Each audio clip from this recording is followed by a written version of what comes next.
Hello students, আশা করছি সবাই ভালো আছো। তোমাদের আজকে আমি একটা কথা বলবো। দেখো, যারা দেখছো ভিডিওগুলো, দেখো, আমি তোমাদের বরাবরই বলে আসছি, যাদের সাথে আমার ইন্টারাকশন হয় ফেস টু ফেস, মুখোমুখি যাদের সাথে কথা হয়, তাদেরকে আমি সবসময় বলি যে ইংরেজিটা তুমি যদি শুরু থেকে প্রত্যেক দিন 15 মিনিট পড়ো, আমার ভিডিওগুলো তুমি দেখবে যে 15 থেকে 20 মিনিটের মধ্যে আমি রাখার চেষ্টা করেছি। 20 মিনিটের উপরে না যায়, এটা আমি চেষ্টা করব। তো প্রত্যেক দিন যদি 15 মিনিট করে ইংরেজি পড়া যায় না, প্রত্যেক দিন, কিন্তু সে তুমি সপ্তাহে মিনিমাম 5 দিন, এভরিডে, তাহলে কিন্তু তোমার পরীক্ষার সময় কোনো বেগ পেতে হবে না তোমাকে। Trust me, you will score 95+, it is guaranteed. কিন্তু সমস্যাটা হচ্ছে যে তোমরা 15 মিনিটের ভিডিওটাও একটু ওয়াচ করতে তোমাদের মনে হয় প্রবলেম হচ্ছে। তো আমি তোমাদের রিকোয়েস্ট করব যে ভিডিও থেকে ম্যাক্সিমাম কিছু পেতে হলে অবশ্যই ভিডিওটাকে তোমরা 15 মিনিট মতো ওয়াচ করো, ঠিক আছে? পুরো ভিডিওটা দেখো, তাহলে বুঝতে পারবে আমি কোথায় কি ডিসকাশন করছি, কোথায় কোন টপিক নিয়ে ডিসকাশন করছি, কোথায় আমি জোর দিচ্ছি, কোথায় আমি হালকা ইউজ করছি, তোমরা বুঝতে পারবে। হ্যাঁ, তো যাই হোক, চলো শুরু করা যাক। এর আগের ভিডিওতে আমরা দ্য পাসিং অ্যাওয়ে অফ বাপু, যে গল্পটা আমাদের ছিল, সেই গল্পের ইউনিট 2 এর এক্সপ্লানেশনটা আমি শেষ করে দিয়েছি লাইন বাই লাইন।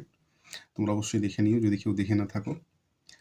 আর আজকে আমরা করাবো হচ্ছে সেই ইউনিট 2 এর কম্প্রিহেনশন এক্সারসাইজ, ঠিক আছে? তো কম্প্রিহেনশন এক্সারসাইজ মানে আমি বলে দিয়েছিলাম, কম্প্রিহেনশন মানে হচ্ছে কি অ্যাকচুয়ালি তুমি যেটা পড়ার পরে তুমি কি বুঝলে, তোমার মনের মধ্যে যে বোধটুকু, তার প্রতি যে একটা ধারণা থেকে গেছে, সেটাকে বলে কম্প্রিহেনশন। এবার তুমি যে ধারণাটা তৈরি করেছো তার উপরে একটা অনুশীলনী, দেখা যাক কি আছে।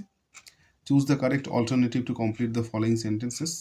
আমি এই লাইনের মানে তো বরাবরই বলছি, প্রত্যেকবারই বলছি, এর আগের ভিডিওগুলো দেখো তোমরা বুঝতে পারবে। আবার বলছি, অল্টারনেটিভ মানে কি, যে কোনো অনেকগুলোর মধ্যে একটা। এখানে দেখো 1 2 3 4 রোমান হরফে লেখা আছে 1 2 3 4, এর মধ্যে যে কোনো একটা হবে আনসার। তো সেটাই বলছে যে নিম্নলিখিত বাক্যগুলি থেকে নিয়ে সঠিক সঠিক বিকল্পটি বেছে নিয়ে আর উত্তরটাকে করতে বলছে, বাক্যটাকে পূরণ করতে বলছে।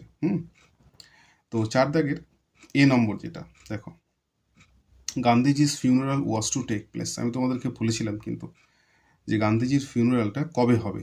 গান্ধীজি যেদিন মারা গিয়েছিল তার ডে আফটার হিজ ডেথ, মৃত্যুর পরের দিন, ঠিক? তো one day on the day of his death, তার মৃত্যুর দিন, এটা কিন্তু একদমই না।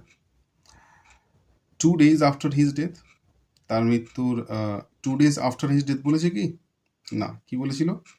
1 day after his death, day after his death, মানে যেদিন তিনি মরেছেন তার একদিন পরে, সেটা কি নাকি a week after his death. এখানে উইকের কথা তো একদমই বলেনি, অন দ্য ডে তো মোটেও না, আর 2 days তো বলেনি। তাহলে কি হলো? 1 day আফটার হিজ ডেথ, ঠিক আছে? এইটুকুটা হচ্ছে ব্যাপার। একটা জিনিস তোমাদেরকে আমি বলি, এলিমিনেশন টেকনিক।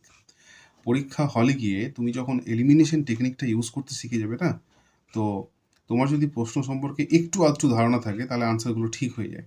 কথা বুঝতে পারলাম? এখানে দেখো যে উইক, এই পুরো গল্পে কিন্তু উইক কথাটা নেই, তাহলে এটা হতেই পারে না। অন দ্য ডে, যেদিন মারা গেছিল, স্বাভাবিকভাবেই কিন্তু সেদিন সম্ভব না, কারণ উনি মারা গেছিলেন কোথায়? যখন তুমি পুরো গল্পটা তুমি পড়ে নিবে তোমার কিন্তু ধারণা হয়ে যাবে তিনি মারা গেছিলেন বিড়লা হাউসে, আর ওনাকে নিয়ে যাওয়া হয়েছিল আহমেদাবাদ, গুজরাটে। তো যেদিন মারা গেছে নিশ্চয়ই সেদিন দিল্লি থেকে গুজরাট যাওয়াটা কিন্তু সম্ভব না, রাইট? অতএব সেদিনটাও কিন্তু সম্ভব না। আর 2 days তো নয়, ওই দিনই, তার পরের দিন হয়েছিল। অতএব আনসারটা কিন্তু 3 নম্বর হচ্ছে, ঠিক আছে? Padmaja was Mrs Naidu's daughter, as simple as that. এটা তো এটাকে আর বাবার কি আছে বলো? আচ্ছা, সি নম্বর দেখো, ফাইল ওয়াকিং। এই যে ওয়াইল, তোমরা এটা একটু মাথায় ঢুকিয়ে নাও যে ওয়াইলের পরে সবসময় কিন্তু ভার্বের সাথে আইএনজি হয়। হ্যাঁ, ওয়াইল ওয়াকিং, যখন হাঁটছিল বা যখন হাঁটতেন বা হাঁটার সময়। বাপু use to carry, use to মানে জানো তো, যেটা অতীতে স্বাভাবিকভাবে রোজ রোজ হতো, সবসময় হতো। ইউজ টু মানে সবসময় হতো। I use to sleep late night, আমি রাতে দেরিতে ঘুমাতাম। I use to go to the river everyday, আমি প্রত্যেক দিন নদীতে যেতাম। I use to go to school, আমি স্কুলে যেতাম। I use to go to play, আমি খেলতে যেতাম। I use to talk to my uncle, আমি আমার কাকার সাথে কথা বলতাম। I use to eat with my friends, আমি আমার বন্ধুদের সাথে খেতাম। তো ইউজ টু মানে হচ্ছে যেটা অতীতকালে নিয়মিত হতো। তো এখানে কি বলছে, ইউজ টু মানে কি, ক্যারি। ইউজ টু পরে কি আছে, ক্যারি। তো ইউজ টু ক্যারি মানে বহন করতেন। কে বহন করতেন? বাপু মানে Mahatma Gandhi. In his hand, তার হাতে। এই যে এ আর অ্যান আছে না, এই এ আর অ্যান কেন দেওয়া থাকে আমি তোমাকে বলছি, খুব ইন্টারেস্টিং ব্যাপার আছে। দেখো অনেক সময় কি হয় যে এ দেওয়া থাকে, তো কনসোনেন্ট আছে, আর অ্যান দেওয়া থাকলে ভাওয়েল থাকে। তো অনেকে চালাকি করে কিন্তু খোঁজার চেষ্টা করে, আচ্ছা এ আছে মানে নিশ্চয়ই কনসোনেন্টটাই হবে, তাহলে আমব্রেলাটাকে বাদ দিয়ে দিল। আচ্ছা অ্যান আছে মানে নিশ্চয়ই ভাওয়েল হবে, কিন্তু এবার এও দিয়ে দিয়েছে, অ্যানও দিয়ে দিয়েছে। তুমি আর কিন্তু ধারণা করতে পারছো না কোনটা কনসোনেন্ট দিয়ে হবে না ভাওয়েল দিয়ে হবে, রাইট? তো এখানে বেসিক্যালি কী হবে বলো, বাবুর হাতে কি থাকতো? স্টাফ মানে লাঠি। ঠিক আছে? তো এবার কি হচ্ছে, complete the following sentences with information from the text. বই থেকে তথ্য নিয়ে নিম্নলিখিত বাক্যগুলি পূরণ কর। দেখো, থাউজেন্ডস অফ পিপুল ওয়েপ্ট, হাজার হাজার মানুষ কিন্তু কেঁদেছিল। কথা বুঝতে পারলাম? হাজার হাজার মানুষ কেঁদেছিল। কেন কেঁদেছিল? তারা কিছু চেষ্টা করেছিল। কি চেষ্টা করেছিল? Trying to touch Bapu's feet. Feet মানে বলেছিলাম পদবায়ু, দুটি পা, ফুট মানে একটা পা, পায়ের পাতা অ্যাকচুয়ালি। তো লিখে নাও, trying to, TO2, touch TOUCH। বই লিখো না, হ্যাঁ খাতায় লিখবে, চেষ্টা করবে খাতায় লেখার, ঠিক আছে? আমি তো এখান থেকে আর তোমাকে মানা করতে পারবো না, জাস্ট একটু বলতে রিকোয়েস্ট করতে পারি আর কি, ঠিক আছে? চেষ্টা করবে খাতায় লেখার, যাতে করে পরীক্ষার টাইমে যখন তুমি বইটা খুলবে তখন তোমার একটু দেখতে সুবিধা হবে, আর খাতা খুললে রিভাইজ করতে সুবিধা হবে, ঠিক আছে? তো trying to touch, TOUCH, touch Bapu's, BAPU, Bapu, apostrophe মানে হচ্ছে তো ওপরে একটা কমার মতো দিয়ে এস, হ্যাঁ? দেখো এটার নাম কিন্তু অ্যাপোস্ট্রফি এস না, কমাটার নাম হচ্ছে অ্যাপোস্ট্রফি। এর অ্যাপোস্ট্রফির পরে পি বসলে অ্যাপোস্ট্রফি পি হয়ে গেল, অ্যাপোস্ট্রফির পরে টি বসতে গেলে অ্যাপোস্ট্রফি টি হয়ে গেল, অ্যাপোস্ট্রফির পরে ডি বসতে গেলে অ্যাপোস্ট্রফি ডি হয়ে গেল, তার সাথে আর বসতে গেলে অ্যাপোস্ট্রফি আর হয়ে গেল। যেমন তোমরা কোনো একটা কবিতায় তোমরা হয়তো পড়েছো, ফর হিটসেলফ স্লেন, স্নেল কবিতায় তোমরা পড়তে পাবে, তোমরা যে এই বইয়ের লাস্ট একটা কবিতা আছে যেটা স্নেল, ওখানে দেখবে হিজ সেলফ কালেক্টিং পাওয়ার। এটা কিন্তু পাওয়ার নয়, পাওয়ার, উচ্চারণটা হবে পাওয়ার। এটা একটা মেট্রিক্যাল কারণ থাকে, হ্যাঁ, বড় হলে তোমরা বুঝবে। তো এই যে অ্যাপোস্ট্রফি আর আছে কিন্তু ওখানে, ঠিক আছে? তো BAPU apostrophe S, Bapu's feet, FEET, feet, এটা হচ্ছে আনসার। তাহলে কি হলো? টু টাচ বাপুস ফিট, হ্যাঁ। The author was among people for home walking. The author was among people for home walking মানে লেখক ছিলেন বা লেখিকা ছিলেন ওই সমস্ত মানুষদের মধ্যে যার সাথে ওয়াকিং, হাঁটাটা কি হবে এখানে স্পষ্ট আমরা বুঝতে পারছি। With Gandhiji had a special meaning. লেখো walking with, WITH, with, had, HAD, had, a special, SPECIAL, had a special meaning, ঠিক আছে? কিন্তু walking with Gandhiji, walking with Bapu বা Gandhiji had a special meaning, হয়ে গেল। টু ওয়াক ইজ টু, এর থেকে আর সোজা কিছু হয় না, ঠিক না? ভাবো দেখি, নিশ্চয়ই দেখতে পেয়েছো একদম নিচে থেকে পরের পাতায়, মানে আগের পাতায় 20 নম্বর পাতায় যে লেখা শেষ হচ্ছে, নিচে থেকে 1 নম্বর, 2 নম্বর, 3 নম্বর, 4 নম্বর, 5 নম্বর, 6 নম্বর লাইনে দেখো, to walk is to make slow progress. To walk is to make, MAK, make, SLOW, slow, PRO, pro, GRESS, progress. Understood? To walk is to make slow progress, right. এবার দেখো ফিল ইন দ্য চার্ট। আচ্ছা fill in মানে জানো তো? Fill in মানে ভর্তি করে দেওয়া, কিছু ভরে ভর্তি করে দেওয়া।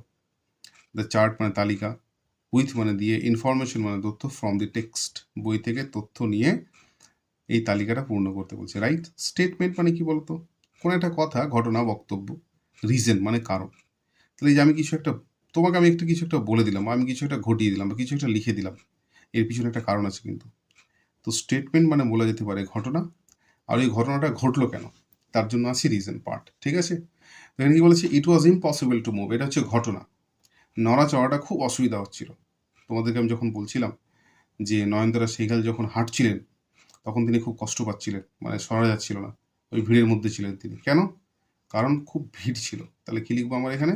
The crowd was thick, the crowd was thick. লেখো the, THE, the, CROWD, WD crowd was WAS was thick THICK thick ঠিক আছে তো তো the crowd was thick Padmaja declare that they would walk with Gandhiji in the funeral procession তারা বললো যে তারা অবশ্যই ফিউনারাল প্রসেশনে হাঁটবে কেন হাঁটবে বলেছিল না যে এটাই হচ্ছে তাদের সাথে গান্ধীজির শেষ হাঁটা মানে গান্ধীজির সাথে তাদের শেষ হাঁটা না it was the last time they would be walking with লেখো it was WAS was the the last LAST last time TIME time they THEY they would be WOULD এটাকে তোমরা অনেক সময় উল্ড বলো উল্ড এটা উল্ড হবে না লটা উচ্চারণ হবে না হবে উড WOULD হ্যাঁ বি ওয়াকিং WALKING এটাকে তোমরা ওয়ালকিং বলো কিন্তু অনেকেই বলে হ্যাঁ ওয়াকিং হবে এটা with Bapu WALKING WITH with Bapu BAPU হ্যাঁ তারপর কি আছে to walk was often the only way open to the average Indian মানে হাঁটাটাই ভারতীয়দের কাছে একটা আলাদাই মানে একটা একমাত্র রাস্তা খোলা থেকে যায় এর আনসার কি হবে it required only one's body and energy ঠিক আছে it required ITREQUIRED required only ONLY only one's ONE one apostrophe S body and energy ঠিক আছে তো আজকে এখানেই থাক আমরা নেক্সট আবার একটা ভিডিওতে ইউনিট 3তে ডিসকাশন করব তোমরা দেখতে থাকো ভালো করে দেখো বোঝো ঠিক আছে তো যতটা পারো আর অবশ্যই সবথেকে ইম্পর্টেন্ট হচ্ছে পুরো ভিডিওটা দেখবে ঠিক আছে তো সময় নিয়ে বসবে একবারে দুবারে দেখবে 5 মিনিট করে দেখবে তবে চেষ্টা করো যে ভিডিওটা পুরো দেখার আর সত্যি কথা বলতে গেলে যদি 15 মিনিট তোমার কাছে পড়ার সময় না থাকে তাহলে ভাবো তুমি মাধ্যমিকটা কি করে দেবে এটা একটা চিন্তার বিষয় তাই না শুধু তো ইংরেজি নয় তোমাকে আরও 7টা বিষয় পড়তে হবে এরকম আরও 6টা বিষয় পড়তে হবে ঠিক আছে তো কম্পিট করতে হবে অনেক ছেলে মেয়েদের সাথে অনেক বড় বড় ধুরন্ধরের সাথে তোমাকে লড়াই করতে হবে ঠিক আছে তো অবশ্যই দেখো পড়ো ভালো করে পড়ো খুব মন লাগিয়ে পড়ো এতটা ভালো পড়ো যাতে তোমার মাধ্যমিকটা ভালো হয়ে যায় এবং অবশ্যই তুমি আমাকে এসে কমেন্ট করবে স্যার আমার রেজাল্ট ভালো হয়েছে সেদিন আমি খুব খুশি হব আমরা সবাই খুশি হব তুমিও খুশি হবে তোমার ফ্যামিলিকে তোমাকে প্রাউড করতে হবে রাইট তো সেই আশা নিয়ে আপাতত এখানে থাক I hope you for the best মন দিয়ে পড়ো খুব সুন্দর করে পড়ো আর অবশ্যই যদি ভালো লাগে একটা request like share and subscribe and please comment করবে আর তোমার বন্ধুদেরকে শেয়ার করবে so thank you very much